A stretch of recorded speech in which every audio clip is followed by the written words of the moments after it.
Hi, it's Steve. Today we'd like to show you how to change the front suspension rod on your top load washer. It's a really easy repair. Let me show you how we do it. Now before we begin this repair, the first thing we'll need to do is to disconnect power to the washer. So either pull it far enough forward that you can unplug it, or locate the electrical panel, turn off the appropriate breaker, or remove the appropriate fuse. And once we've done that, our next step will be to remove the front panel.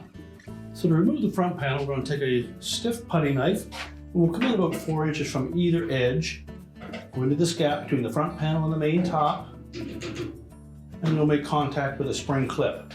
We're simply going to push the putty knife in. At the same time, we'll pull the front panel forward. Do the same on the opposite side.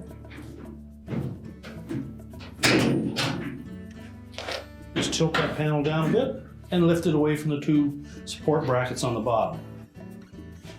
We'll just set that aside. Now our next step will be to remove these two screws that secure the main top to the cabinet. A 1/4 inch hex head screw. Now next we'll just lift up slightly on the front of that top panel. And then we need to pull it slightly forward. There are two little hooks at the back that sit on top of that cabinet that we need to disengage that main top from.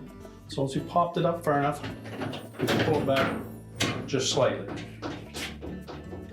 Now there's a harness that connects the lid switch to the wire harness in behind the console.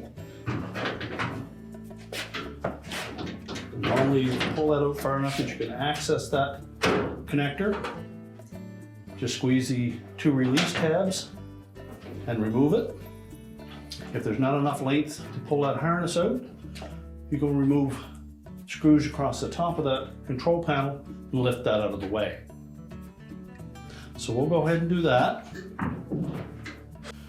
These screws across the top may be either a Phillips screw or a number 20 Torx screw.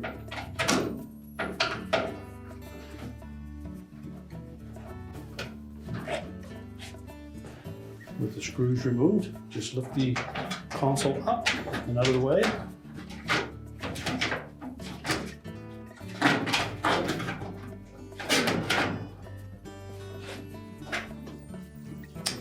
You can then access that wire harness connector for the lid switch. Simply depress the locking tabs and separate the connector. Now with the connector removed, we can lift the top off and just set that aside. Now to remove the old suspension rod, we'll need to, on the right hand side, remove this little clip that secures the wire harness to it. Now to remove the front suspension rods, on the right hand side we're going to remove this little plastic clip that secures the wire harness to the rod. We'll just get that out of the way. And to remove the suspension rod from the tub supports, we need to lift up on the whole tub assembly and then push that plastic bushing out of that tub support. We'll do this at one side at a time.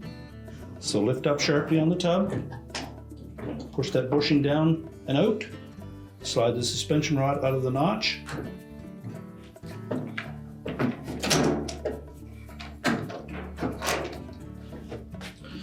Now once we have it free from the tub support, we need to release the little bushing at the top.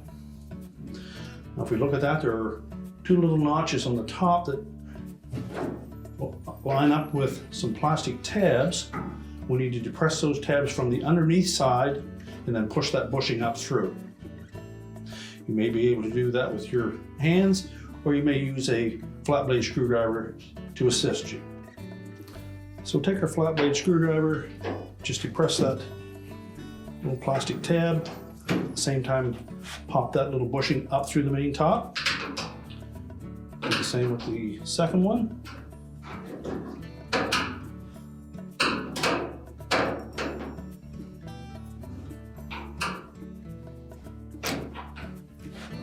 Now, once we've released that top bushing, we'll lift up the rod, slide the bushing off of the support rod, pull that down through the opening, and then we can discard that. Take our new suspension rod, make sure that there is no damage to it, slide it up through that opening, And then we're going to clip that top bushing back into the main top. We'll line up those two slots. And then just pop it down in until it locks in place.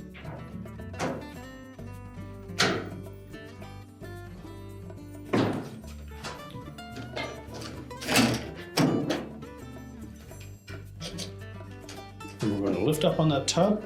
We'll slide that suspension rod into the support.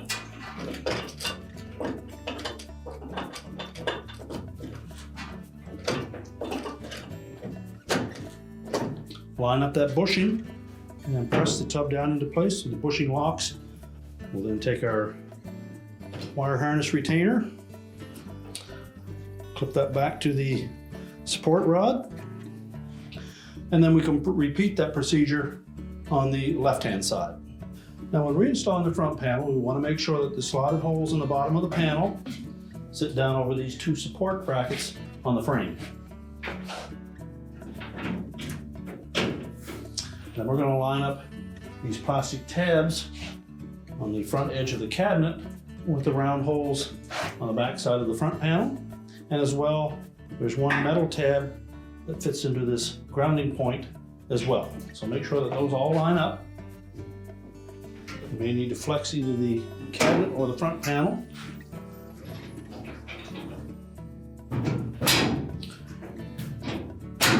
And then snap the front panel against the cabinet.